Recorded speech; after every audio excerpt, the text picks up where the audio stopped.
Assalamualaikum warahmatullahi wabarakatuh. Perkenalkan, nama saya Reska Amanda dengan NIM 22002226. Saya dari Prodi Administrasi Pendidikan Fakultas Ilmu Pendidikan Universitas Negeri Padang. Di sini saya akan menganalisis video yang telah dipaparkan oleh Bapak Dr. Hanif Al-Qadri MPD dengan mata kuliah Manajemen Humas atau Public Relations, di mana materi pada pertemuan kali ini yaitu tentang peran komunikasi dan fungsi komunikasi dalam Public Relations dengan mata kuliah Manajemen Humas atau Public Relations dengan dosen pengampu Bapak Dr. Hanif Al-Qadri MPD dan Ibu Dr. Barika Setiawan MPD. Baiklah, sedikit saya jelaskan mengenai pengertian komunikasi. Apa sih yang dimaksud dengan komunikasi?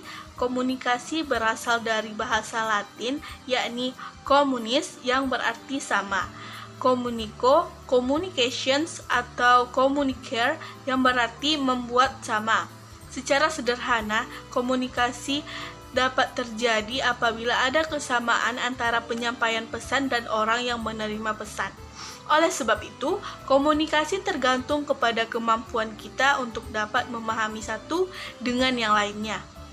Komunikasi adalah suatu proses penyampaian informasi, pesan, ide, gagasan dari suatu pihak kepada pihak lain.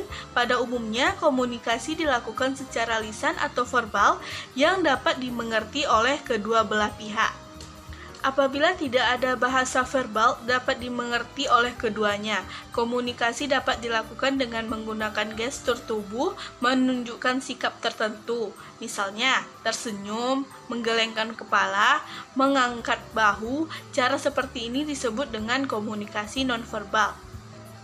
Proses terjadinya public relation secara umum adalah yaitu yang pertama komunikator.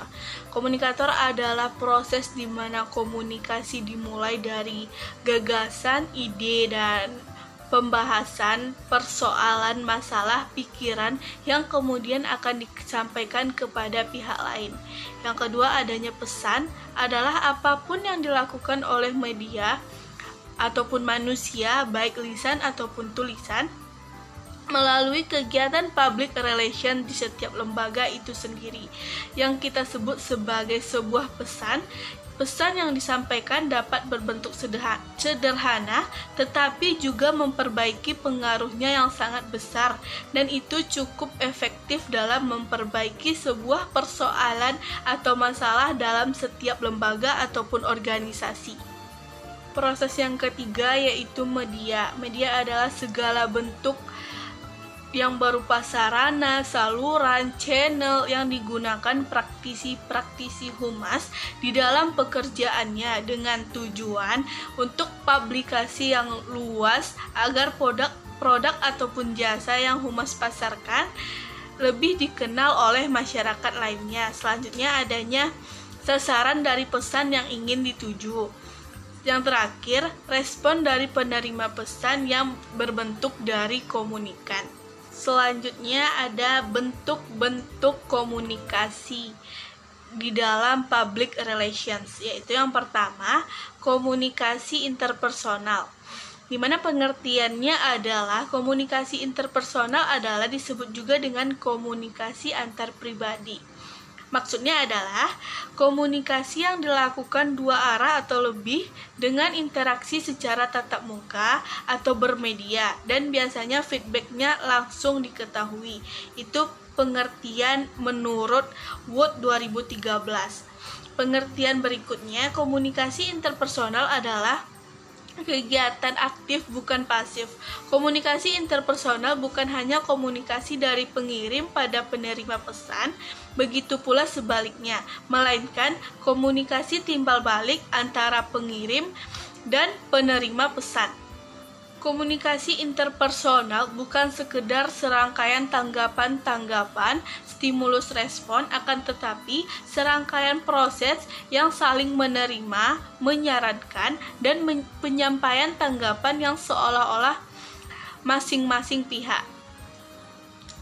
Kemudian, komunikasi interpersonal juga berperan untuk saling mengubah dan mengembangkan perubahan tersebut melalui interaksi dalam berkomunikasi. Pihak-pihak yang terlibat untuk memberikan inspirasi, semangat, dan dorongan agar dapat merubah pemikiran, perasaan, dan juga sikap sesuai dengan topik yang telah dikaji bersama. Bentuk komunikasi yang kedua yaitu komunikasi eksternal. Menurut Onang U. Effendi, komunikasi eksternal merupakan komunikasi antara pimpinan organisasi dengan khalayak di luar organisasi. Sementara itu, Suranto Awe memberikan pengertian komunikasi eksternal adalah proses komunikasi antara sebuah organisasi dengan pihak-pihak di luar organisasi. Sebagaimana diketahui bahwa keberadaan suatu organisasi pasti memerlukan bantuan, partisipasi, kepercayaan, dan kerjasama dengan lingkungan sekitarnya, baik dari organisasi lain maupun dari masyarakat umum. Tujuan dari komunikasi eksternal adalah untuk memberikan informasi kepada sejumlah orang mengenai organisasi ataupun lembaga, misalnya mengenai aktivitas-aktivitas organisasi, hasil-hasil yang diperoleh, mutu dari produk ataupun jasa dari organisasi, fasilitas-fasilitas yang telah tersedia, keunggulan apa saja yang dimiliki, dan lain-lain sebagainya. Selain itu, kegiatan ini juga bertujuan untuk menjalin hubungan antara organisasi dengan pihak di luar organisasi, seperti pemakaian jasa organisasi, instansi-instansi lain yang berkepentingan, dan juga masyarakat umum. Tujuan-tujuan tersebut berhubungan satu sama yang lain dan sulit untuk dipisahkan. Bentuk komunikasi selanjutnya yaitu komunikasi di dalam organisasi. Komunikasi dalam organisasi adalah bentuk pertukaran pesan antara unit-unit dalam suatu organisasi yang terdiri dari unit-unit komunikasi yang saling berhubungan dalam struktur hierarki dan beroperasi di dalam lingkungan tertentu. Biasanya melibatkan manusia sebagai subjek yang terlibat dalam proses menerima, menafsir, dan bertindak atas informasi. Komunikasi organisasi juga dapat digambarkan sebagai pengirim dan penerima berbagai pesan dalam kelompok formal dan informal sebagian besar dan kompleks suatu organisasi. Semakin kompleks pula proses komunikasinya. Komunikasi organisasi juga melibatkan manusia sebagai subjek yang terlihat di dalam proses menerima, menafsirkan, dan bertindak di atas informasi. Komunikasi organisasi juga merupakan suatu proses pertukaran pesan yang berlangsung di dalam suatu organisasi. Hal ini mencakup jenis komunikasi seperti memo, kebijakan, pernyataan resmi, dan lainnya yang digunakan untuk menjalankan aktivitas. Proses komunikasi dipilih berdasarkan persetujuan secara sosial dan biasanya berfokus kepada kebutuhan individu anggotanya. Ada beberapa efektivitas di dalam komunikasi yang terbagi menjadi 5 bagian, yaitu adanya keterbukaan, empati. Empati ini adalah suatu proses di mana contohnya itu seperti ada teman kita yang sedang bersedih, kita juga ikut merasakan kesedihannya, lalu kita memberikan solusi dari permasalahannya tersebut. Beda dengan simpati cuma lebih ke merasakan apa yang telah dirasakan oleh teman ini. Kalau dia bersedih, kita ikutan bersedih tanpa memberikan solusi yang lebih mendalam lagi tentang kesedihan yang telah dialaminya. Yang ketiga, adanya support dari lembaga. Yang keempat, sikap yang positif. Yang kelima, saling menghargai. Baiklah, materi selanjutnya adalah tentang peran komunikasi. Peran komunikasi dalam meningkatkan hubungan interpersonal yang sehat dan harmonis merupakan hal yang penting di dalam kehidupan kita. Komunikasi yang efektif memainkan peran kunci dalam memperkuat dan meningkatkan hubungan interpersonal. Berikut ada beberapa peran komunikasi di dalam meningkatkan hubungan interpersonal dan bagaimana cara kita dapat mengembangkan keterampilan komunikasi yang lebih baik lagi, yaitu yang pertama, membangun koneksi emosional.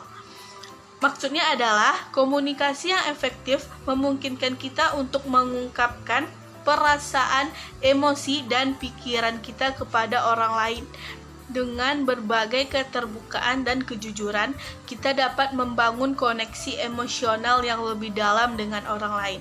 Ini menciptakan rasa saling pengertian, kepercayaan, dan pendekatan di dalam hubungan interpersonal. Yang kedua, yaitu meningkatkan keterampilan mendengarkan. Maksudnya adalah komunikasi yang baik melibatkan keterampilan mendengarkan yang aktif dan empatik. Dengan mendengarkan secara cermat, kita dapat memahami perspektif orang lain, menghargai pendapat mereka, dan menunjukkan rasa hormat kepada mereka. Ini menciptakan ruang untuk dialog yang terbuka dan memperkuat hubungan interpersonal dengan seseorang tersebut. Peran selanjutnya yaitu menghindari miskomunikasi dan konflik.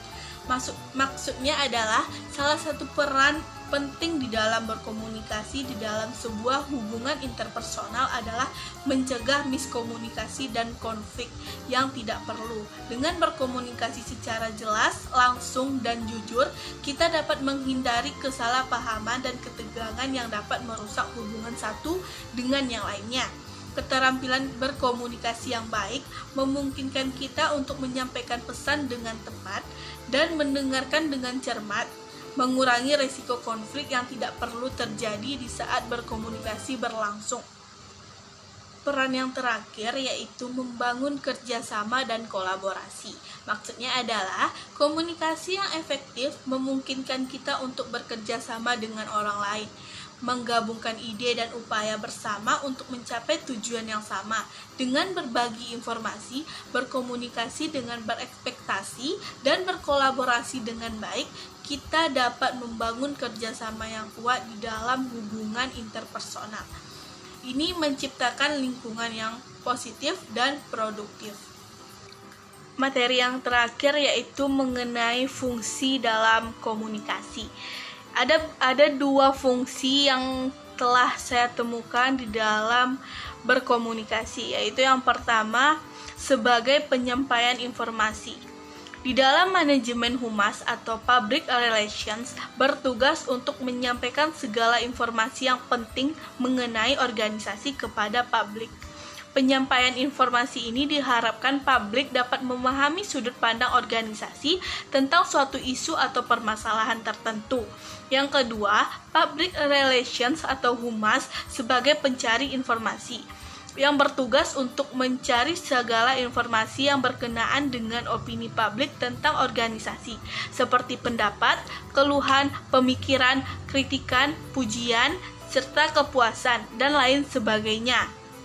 Kita mengetahui publik secara pasti, humas juga dapat memberikan masukan kepada organisasi berdasarkan kepada opini, sehingga organisasi diharapkan tidak akan mengambil keputusan yang salah yang merugikan organisasi. Nah, sekian paparan materi yang telah saya sampaikan. Maaf kalau ada kata-kata yang salah, mohon dimaafkan. Terima kasih. Wassalamualaikum warahmatullahi wabarakatuh.